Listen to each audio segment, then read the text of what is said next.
नमस्कार, आप देख रहे हैं कंज्यूमर अड्डा और आपके साथ मैं हूं विपिन भट्ट। और आज बात करेंगे एंटी एजिंग सप्लीमेंट्स की कि एंटी एजिंग सप्लीमेंट और रिस्की है ट्रीटमेंट। जो तस्वीर आप देख रहे हैं दुखद मामला है। शेफाली जरीवाला और एक अच्छी अदाकारा जिनको शायद वक्त से पहले ये दुनिया छोड़नी पड़ गई। बहुत ज़्यादा हमें मालूम नहीं है कि क्या उनकी डेथ के एग्जैक्ट रीज़न रहे, लेकिन बात बहुत सारी हो रही कि वो काफ़ी सारी एंटी एजिंग दवाएं लेती थी। उनका एंटी एजिंग ट्रीटमेंट था जो लंबे वक्त से चल रहा था।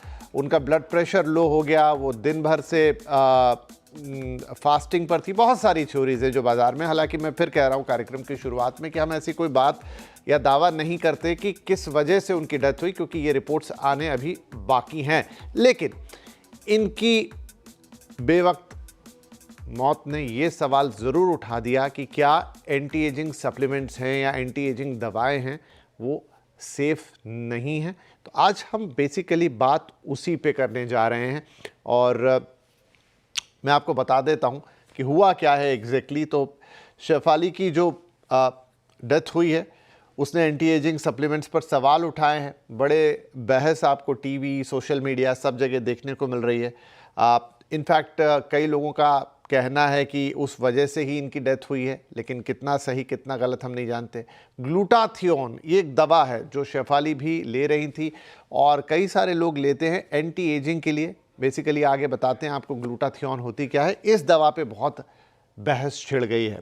जवां रहने की दवा से मौत का खतरा हो सकता है क्या? इस समय एंटी एजिंग का एक तरीके से दुनिया में बहुत ज़्यादा प्रचार प्रसार हो रहा है। एज रिवर्स करने की बातें हो रही हैं। बहुत सारे इन्फ्लुएंसर्स आ गए हैं, बहुत सारे फॉरेन इन्फ्लुएंसर्स हैं। लेकिन क्या ये एंटी एजिंग की प्रोसेस खतरनाक है दवाओं के साथ? ये एक बड़ा सवाल होगा। लेकिन जिस दवा की हम बात कर रहे थे, ग्लूटाथियोन एक शक्तिशाली एंटीऑक्सीडेंट है जो इस दवा की हम बात कर रहे हैं। ये दवा में तो बाद में आता है, लेकिन ये शरीर खुद बनाता है इस एंटीऑक्सीडेंट को। लेकिन क्यों इसको अलग से लेना पड़ता है? बाज़ार में इसके इंजेक्शन्स अलग से बेचे जाते हैं ग्लूटाथियोन के, इसलिए क्योंकि बहुत सारे लोग अपनी स्किन को गोरा रखने के लिए, गोरा करने के लिए इनका इस्तेमाल करते हैं। क्या ये वास्तव में काम करती है? एजिंग के असर को कम करने का दावा किया जाता है ग्लूटाथियोन लेने से। और ओवरडोज हो जाए अगर इसका, तो लो ब्लड प्रेशर का खतरा और भी इसके अलावा कई साइड इफ़ेक्ट होते हैं। गोरा करने के लिए मेडिकल अप्रूवल जैसी कोई चीज़ इस दवा के पास नहीं है। ये सिर्फ एक शायद कहीं सुनी बातों में ज़्यादा है कि इससे, क्योंकि इसका फंक्शन होता है आपकी स्किन को थोड़ा यूथफुल रखने का या गोरा रखने का, तो अब वही चीज़ें मान के बेचा जाता है, लेकिन कोई मेडिकल अप्रूवल इसको नहीं है। तो आज इसी को समझेंगे कि जो एंटी एजिंग का पूरा मामला है और इसके इर्द गिर्द जो पूरी की पूरी दवाइयाँ, चाहे वो ग्लूटाथियोन हो या कोई और है, अलग अलग तरह की कई तरह की दवाइयाँ इसके अलावा भी आती हैं, क्या वो सच में कारगर होती हैं? और अगर होती हैं तो कितना रिस्क इन्वॉल्व होता है? और साथ में ये भी कि इनको आप मन से ले सकते हैं क्या? आपने कहीं सोशल मीडिया पे सुन लिया, पढ़ लिया और लेना शुरू कर दिया? तो ये बहुत सारी बातें हैं जिनको आज हम कोशिश करेंगे कि उनकी तह तक जाएं, उनका असलियत जानें। और इसमें हमारी मदद करेंगे सर गंगाराम हॉस्पिटल के डर्मेटोलॉजी में चेयरपर्सन डॉक्टर ऋषि पाराशर, और साथ ही जुड़ रही हैं Jaslok hospital and research centre में क्रिटिकल केयर में कंसल्टेंट डॉक्टर श्रुति टंडन परदासानी। आप दोनों का ही बहुत बहुत स्वागत है। तो डॉक्टर ऋषि, मेरा सवाल पहला यही होगा कि ये जो नमस्कार सर, एंटी एजिंग की दवाएं हैं या एंटी एजिंग की चीज़ें, तो पहली बात तो क्या एंटी एजिंग संभव भी है? हमारी एक सिस्टम है, प्रकृति ने हमें एक एज दी है और जिसके हिसाब से हम आगे बढ़ते हैं। हम बच्चे से जवान होते हैं, जवान के बाद फिर बुढ़ापा आता है और वो प्रकृति का नियम है। क्या दवाओं से आप उसे कंट्रोल कर सकते हैं? टू अ सर्टन एक्सटेंट जो हमारे यहाँ पे इतने साल में मेडिकल साइंस है उसने लाइफ को बड़ा बनाया है, क्वालिटी ऑफ लाइफ को बेहतर बनाया है। और हमारे को ये समझना है जितना प्रॉमिस हो रहा है, ओवर प्रॉमिस अंडर डिलीवर हो रहा है आजकल। हाँ जी, पॉसिबल है, लाइफ लंबी हुई है। जब हम 1947 में आज़ाद हुए थे तब और अब में बहुत फर्क आया है। लोग लंबा जी रहे हैं, दे आर लिविंग हेल्दियर। लेकिन जो ये इंटरनेट के आने से, सोशल मीडिया के आने से जो ये ओवर सेल या ओवर किल हुआ है, डेंजरस दवाइयों को बेचा जा रहा है एंड सारे लोग अपने आप को डॉक्टर बन रहे हैं through university of Instagram and WhatsApp. उसकी वजह से there are accidents which are happening. और साइंस से अगर देखा जाए बहुत कम दवाइयां, गिनी चुनी दवाइयां कुछ फायदा देती हैं, वो भी शक के दायरे में है। जी, तो डॉक्टर साहब, ग्लूटाथियोन, इस दवा की बहुत ज़्यादा चर्चा है। शेफाली की जो एक दुर्भाग्यपूर्ण परिस्थितियों में जिस तरीके से मृत्यु हो गई और उनके घर पे ये दवाइयाँ पाई गई, ग्लूटाथियोन का नाम बहुत ज़्यादा उछलकर सामने आ गया। बताया ये गया कि वो दिन भर एम्प्टी स्टमक थी, उन्होंने कुछ खाया पिया नहीं था किसी पूजा की वजह से, और उसके बाद ग्लूटाथियोन का इंजेक्शन उन्होंने ले लिया, ब्लड प्रेशर लो हुआ और शायद वो फैटल हुआ। हमें नहीं पता, मैंने कार्यक्रम की शुरुआत में कहा कि अभी हमारे पास इसकी पुष्ट जानकारी नहीं है, लेकिन क्या ये ऐसी आशंका रह सकती है? नहीं, ग्लूटाथियोन जब तक ओरली खाया जाए, कितने फायदे हैं वो तो बात अलग है, लेकिन ओरली खाने में इतना डेंजरस नहीं है। लेकिन IV glutathione means intravenous glutathione एक बैंड सब्सटेंस है। फिलीपींस में ये एक एफडीए अप्रूवल इसको नहीं दिया गया, इसको बैन किया गया, और बैनिंग का कारण दिया कि liver toxicity, kidney toxicity and brain में इसका असर पाया गया। और जब इसको विटामिन सी के साथ मिलाया गया तो देखा इन्होंने कि किडनी स्टोन्स होते हैं। और अकेले अगर इसको जैसे इंट्रावीनस, जैसे ये इंटरनेट पे बिकता है, तब इसकी वजह से blood borne diseases like hepatitis B, hepatitis C और वेरियस फेटल इन्फेक्शन, मतलब जानलेवा इन्फेक्शंस हो सकते हैं। खाने से ग्लूटाथियोन जितना ये लोग क्लेम करते हैं उतना फायदा तो कभी नहीं देता। काफी महंगी दवाई है, मैं इतना प्रमोट नहीं करता अपनी क्लिनिक में, लेकिन आईवी ग्लूटाथियोन एकदम बैंड है। अगर ऐसा है, अनफॉर्चुनेटली चल रहा है हमारी सोसाइटी में। जी हाँ जी जी जी, मैं चर्चा को आगे बढ़ाता हूं। डॉक्टर श्रुति, अगर ये दवाएं बैन हैं, अब दावा ये किया गया कि उनके घर से शायद आईवीज ही मिले हैं। अगेन मैं उस बात में नहीं जाना चाहता, लेकिन क्या अगर बैन है तो भी ये मार्केट में अवेलेबल है? और देखिए, चाहे सेलिब्रिटीज़ हों, शायद उनके लिए तो उनके काम के लिहाज से ये बहुत ज़रूरी हो जाता है, लेकिन आजकल तो हमने रिपोर्ट्स पढ़ी कि बहुत सारे आम व्यक्ति, आम लोग भी, और जवां दिखना कौन ना चाहेगा, और कौन नहीं चाहेगा कि उसकी स्किन बेहतर दिखे, वो गोरा दिखे, और तमाम चीज़ें हैं। हालांकि जो डॉक्टर साहब कह रहे थे कि इस समय जो सोशल मीडिया उसमें एक बहुत बड़ा कल्प्रिट रोल प्ले कर रहा है, अभी मैं उस पर भी आऊँगा, लेकिन जो चीज़ें बैन है फिर वो क्या इतनी आसानी से अवेलेबल हैं? एक्चुअली हमारा जो दृष्टिकोण है वो बहुत बदल गया है। मतलब अगर आप देखें, जितनी फोटोग्राफ्स इस जनरेशन की ने अपनी खींची हैं, शायद कभी नहीं खींची गई, और फोटोग्राफ्स ऐसी हैं जिसको कोई दोबारा देखता भी नहीं है। हम अपनी जग प्रशंसा में लग गए हैं और खुद के सुधारण में नहीं। तो जैसे कि डॉक्टर ऋषि ने बताया, ग्लूटाथायोन का कोई बेनिफिट नहीं है। हम मेडिकल साइंस में इसे यूज नहीं करते, डॉक्टर ऋषि अपने क्लिनिक में नहीं यूज करते, मैं आईसीयू में नहीं यूज करती। बहुत सारे ड्रग रेप्स आते हैं कि ग्लूटाथायोन इन्फ्यूजन दे दीजिए, लेकिन हमें पता है कि विज्ञान में इसका कोई प्रमाण नहीं है कि किसी भी क्रिटिकली इल या ओपीडी पेशेंट में, जैसे मैं आईसीयू पेशेंट्स देखती हूँ, डॉक्टर ऋषि ओपीडी में पेशेंट्स देखते हैं जो रिलेटिवली हेल्दी होते हैं, अपनी स्किन सुधारने के लिए आते हैं, बट हम दोनों इसको नहीं यूज कर रहे हैं बिकॉज हमें पता है इसका बेनिफिट लिमिटेड है। और ऐसी बहुत सारी चीजें हैं मार्केट में जिन्हें, क्योंकि मेडिकल वर्ल्ड में जगह नहीं मिलती, तो वो सोशल मीडिया के जरिए प्रचारित होते हैं। और फेयर एंड लवली बंद हो गई तो ग्लूटाथायोन स्टार्ट हो गई। बट इसी तरह बहुत सारे क्लिनिक्स हैं जहां आईवी इन्फ्यूजन स्टार्ट दी जाती है, ऑक्सीजन दी जाती है। अब मैं आपको उदाहरण देती हूँ, मैं जब आईसीयू में राउंड लेती हूँ, मैं सबसे पहले जाके पेशेंट का जो ऑक्सीजन चल रहा है लो लेवल पे जिन पेशेंट्स का होता है, बंद करके देखती हूँ कि बिना ऑक्सीजन सैचुरेशन कैसा है, बिकॉज हमें पता है कि एक चीज है ऑक्सीजन टॉक्सिसिटी। इसी तरह जो पेशेंट्स को इंजेक्शंस चल रहे हैं, वो इंजेक्शंस बंद करके जब पेशेंट ओरली ले रहा है, हम उनको टैबलेट्स देते हैं। जो पेशेंट को आईवी फ्लूइड चल रहा है, हम आईवी फ्लूइड्स बंद करके उनको ओरली लेने के लिए इनकरेज करते हैं। जो बॉडी में नेचुरल फिजियोलॉजिकल प्रोसेसेस हैं, उनके साथ हम बॉडी को दोबारा अलाइन करने के लिए, बॉडी में दोबारा स्टार्ट करने की कोशिश करते सकते हैं। और जो हमारी आम जनता है जो स्वस्थ है, हॉस्पिटल से, डॉक्टरों के क्लिनिक से और नेचुरली आईसीयू से बाहर है, वो बिल्कुल विपरीत जा रही है। चलते फिरते स्वस्थ लोग जाके इंट्रावीनस इंजेक्शन लगा रहे हैं, मतलब हजारों लाखों रुपए खर्च कर रहे हैं, ऑक्सीजन थेरेपी ले रहे हैं। आपकी बॉडी को जितनी आईवी इंफ्यूजन और ऑक्सीजन की जरूरत है, जितना फ्लूइड की जरूरत है आप मुंह से लेते सकते हैं, जितनी ऑक्सीजन की जरूरत है आप नाक से ले सकते हैं। वहां से ऑक्सीजन लेके, ऐसा नहीं कि आपके जो सिटी में अगर पोल्यूशन है, जी अगर को नहीं, एयर आपने एक्यूआई डॉक्टर श्रुति, आप ये बहुत बहुत अच्छी आपने एक पॉइंट उठाई है, लेकिन ये आ कहाँ से रहा है, ये हो क्यों रहा है, इस पर मैं आता हूँ। आपने कुछ सप्लीमेंट्स की बात की तो मैं डॉक्टर साहब से एक सवाल पूछ लेता हूँ। डॉक्टर साहब, ग्लूटाथियोन तो एक हुआ, जब हमने रिसर्च की तो पता चला कोलेजन, विटामिन सी, ई, कोएंजाइम Q10, हार्मोनल थेरेपी जिसमें DHEA, ग्रोथ हार्मोन, ये आ गए, पेप्टाइड्स, NAD+ बूस्टर्स, न्यूट्रास्यूटिकल्स, रेविस्ट्रॉल, ये तमाम इतनी सारी लंबी लिस्ट निकल गई और ये धड़ल्ले से प्रचारित भी हो रही है, बिक भी रही है और लोग मतलब बिना आप लोगों से पूछे ही शायद इसे खा लेते हैं।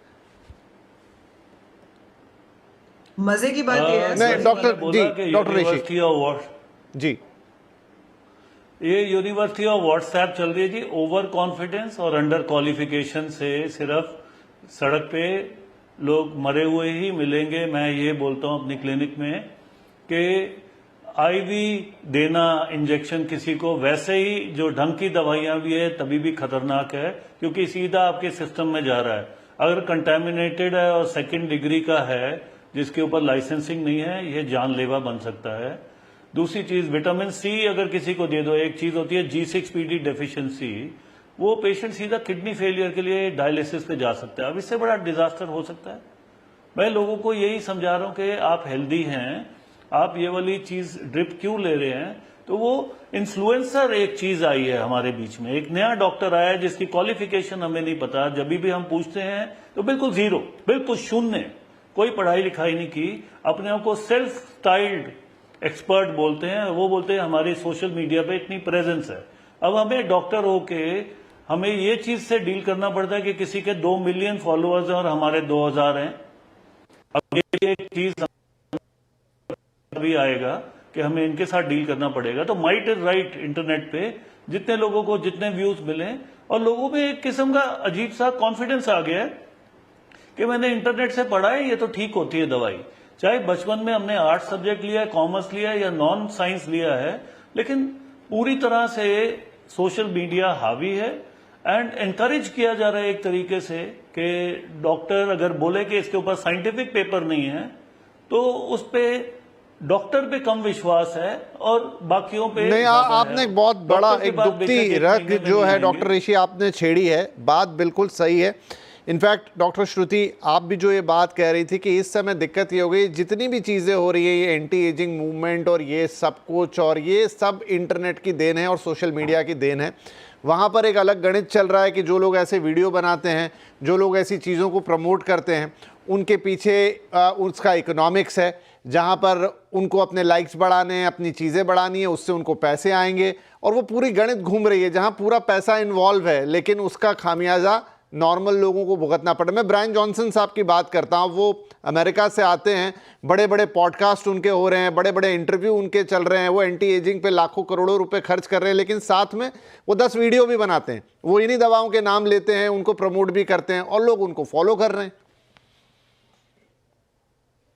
डॉक्टर श्रुति,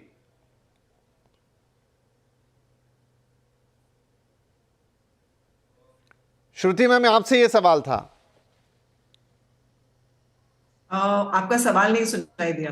जी, मैं कह रहा हूं ब्रायन जॉनसन जैसे लोग जो कि प्रोजेक्ट ब्लू चला रहे हैं और ब्लूप्रिंट जो भी नाम है उसका, और प्रमोट कर रहे हैं, बहुत डॉक्टरों की टीम रखी है दिखाने वीडियो में कि मैं दिन भर के 150 सप्लीमेंट खाता हूं, फिर देखिए मेरी ये इसके भ्रामक ज्यादा, और कोई उसको रोकने वाला नहीं है। एक्चुअली जो हम एलोपैथी में प्रैक्टिस करते हैं, और ये दर्शकों के लिए सुनना बहुत जरूरी है, वो सब बहुत साइंटिफिकली विज्ञान के थ्रू प्रूवन होता है। मतलब हम 1000 लोगों को वो दवा देंगे, 1000 लोगों को वो दवा नहीं देंगे। उसको एक साइंटिफिक ट्रायल के थ्रू और फिर कंपैरिजन करेंगे कि इस 1000 में से 900 लोगों को बेनिफिट हुआ और वो 1000 में से समझिए 800 लोग वैसे ही रहे, तो हमको पता है दवा का कुछ असर नहीं हुआ। तो इसको हम रैंडमाइज्ड कंट्रोल ट्रायल बोलते हैं। अगर 1000 में से 900 को एक ग्रुप में फर्क पड़ा और दूसरे को बिना दवा के 100 लोगों को फर्क पड़ा, हमको पता है कि ये दवा प्लेसिबो नहीं थी, सचमुच इसका काम हुआ। तो ये स्टेटिस्टिक्स साइंटिफिक परव्यू के थ्रू जाके ये सब प्रूवन होता है। और एक इंसान अकेले आके वीडियोस बना रहा है और मैंने इतनी दवाइयां खाई है, ना तो हम उनके घर में घुस के देखते हैं उन्होंने कितनी दवाई एक्चुअली खाई, और वो एक इंसान का जो एविडेंस होता है उसको हम एनेक्डोटल एविडेंस बोलते हैं। Anecdotal evidence is not permissible in scientific practice of medicine. तो हम अपनी प्रैक्टिस में, डॉक्टर ऋषि और मैं, कोई जना हमें बोलेगा, कोई डॉक्टर भी बोलेगा कि मैंने एक पेशेंट को इस जरिए ठीक ठीक किया, हम उससे नहीं डेटा मानेंगे। तो डेफिनेटली जो जना, और वो एक क्वालिफाइड डॉक्टर हमें बोल रहा है, जो जने की कोई क्वालिफिकेशन नहीं है, जस्ट बिकॉज उसके 20,000 फॉलोअर्स है, क्योंकि वो कुछ अद्भुत बातें कर रहा है, दिखने में थोड़ा सा ठीक ठाक है, इसकी वजह से उसकी बात मानी जाए, ये तो बिल्कुल इलॉजिकल है। एंड जनता को ये समझना जरूरी है कि जब आप डॉक्टर के पास आते हैं और हम आपको दवाइयां लिखते हैं, तो आप पूछते हैं कि इसके क्या साइड इफेक्ट, और इंटरनेट पे चेक करते हैं। और जब वही दवाइयां बहुत हाई डोज में कोई आपको अनाप शनाप दवाइयां देता है स्किन सुधारने के लिए या एंटी एजिंग के लिए, जो एक्चुअली बीमारियां नहीं है, नेचुरल प्रोसेस है, तो बिना सोचे समझे, बिना कोई सवाल पूछे, सिर्फ एक वीडियो देख के आप वो दवाइयां ले सकते हैं। मतलब इसका जी इससे पूरा बड़ा कोई उदाहरण नहीं है कि नहीं हम मैम, अपनी मुझे लग रहा है जिंदगी कि के साथ जो कैसा आप खिलवाड़ जैसे कर। डॉक्टर्स हैं, डॉक्टर ऋषि हुए, डॉक्टर श्रुति, आप जैसे जो लोग हैं, आई थिंक आपको इस पे आवाज़ उठानी चाहिए। दवाएं और बहुत सारे वीडियोस हैं जहां देसी नुस्खों की बात चलती है, आप ये लहसुन गर्म करके ये खा लीजिए या प्याज में वो मिला के ये खा लीजिए। हो सकता है वो, चलिए नेचुरल चीज़ें हैं, किस क्वांटिटी में, किसको कितने दिन तक किस तरीके से लेनी है वो कौन बताएगा। आपने अपनी रील बना ली, आपने बताया कि ये इतने लोगों ने देखी, इतने करोड़ों ने देखी, लेकिन आर यू क्वालिफाइड? जो हमारे दोनों डॉक्टर सवाल उठा रहे हैं। आप एक जिम चलाते हैं और बस आपने आके बता दिया कि ये नुस्खा है, ये कर लीजिए। हु टेक केयर्स अगर आपको कुछ हो जाएगा, क्या वो आपको बचाने आएंगे? शायद नहीं। एक छोटा ब्रेक लेते हैं यहाँ पर, ब्रेक के बाद अपने दोनों डॉक्टर से पूछेंगे कि अगर आपको अपनी उम्र बेहतर करनी है, जवान दिखना है, बेहतर अपनी एंटी एजिंग कोई सही तरीका अगर उसका कोई है करने का, तो वो क्या हो सकता है, वो जानने की कोशिश करेंगे। और बचिए इन सारी चीज़ों से। एक छोटा ब्रेक के बाद बातचीत को जारी रखते हैं।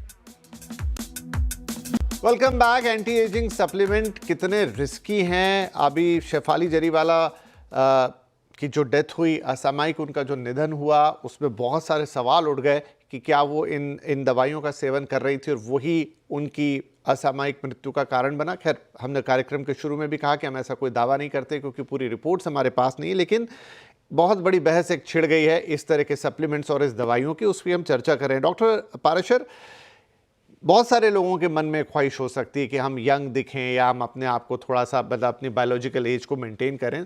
क्या उसको सही तरीके से करने का या प्रॉपर वे में करने का भी कोई तरीका है? मतलब वो किया जा सकता है? मैं हमेशा कहता हूँ जी, happiness is a state of mind. हमारा 1970s में एक पोस्टमैन था, वो 99 इयर्स का हो चुका है, वो हमेशा खुश रहता था। तो इसका पैसे से कोई लेना देना नहीं है। सुबह उठना टाइम पे, हरी सब्जियां खाना सीजन की, फल खाना, एक्सरसाइज करना, कोई महंगे जिम या सप्लीमेंट्स लेने की जरूरत नहीं। टेलीफोन से थोड़ा सा दूर रहिए। सोशल मीडिया ने एक प्रेशर डाला है, अपने ही मुंह मियां मिट्टू हम होते जा रहे हैं।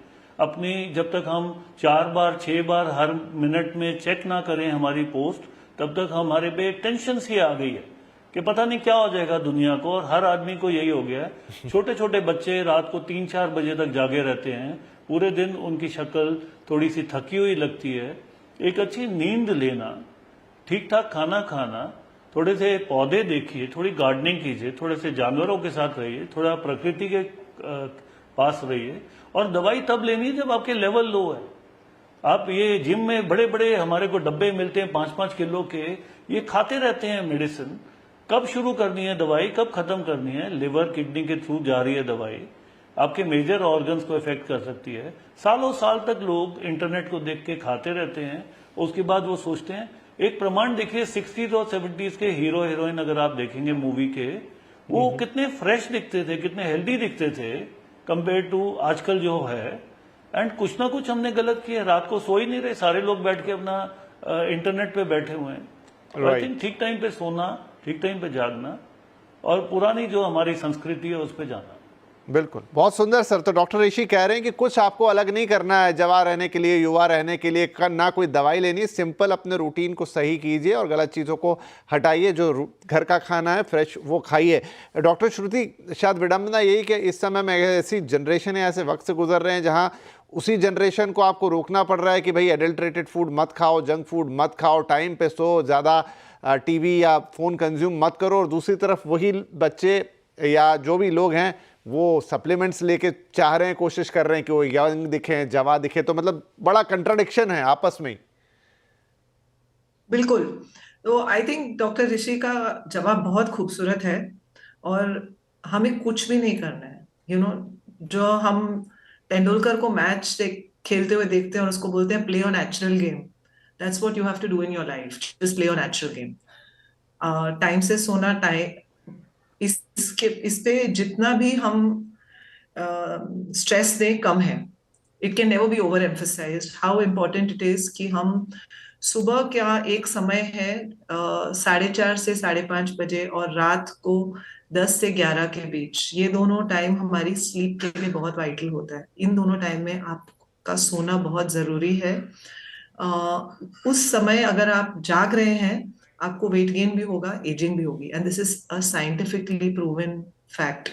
इसी तरह हेल्दी खाना, जो आपकी, जैसे उन्होंने कहा सीजन की सब्जियां, आपको प्रोटीन खाना है, आपके खाने में इतना सारा प्रोटीन उपलब्ध है, you just have to make the right choices. You don't need protein supplements. I am by making choices in my ICU patients managing to achieve protein intake of 2 grams per kilogram in a day. That means एक 70 kilo का इंसान 120 से 140 gram protein अपने diet में ले पा रहा है। तो ये कुछ मुश्किल नहीं है, हमें हर चीज के लिए सप्लीमेंट्स की जरूरत नहीं है।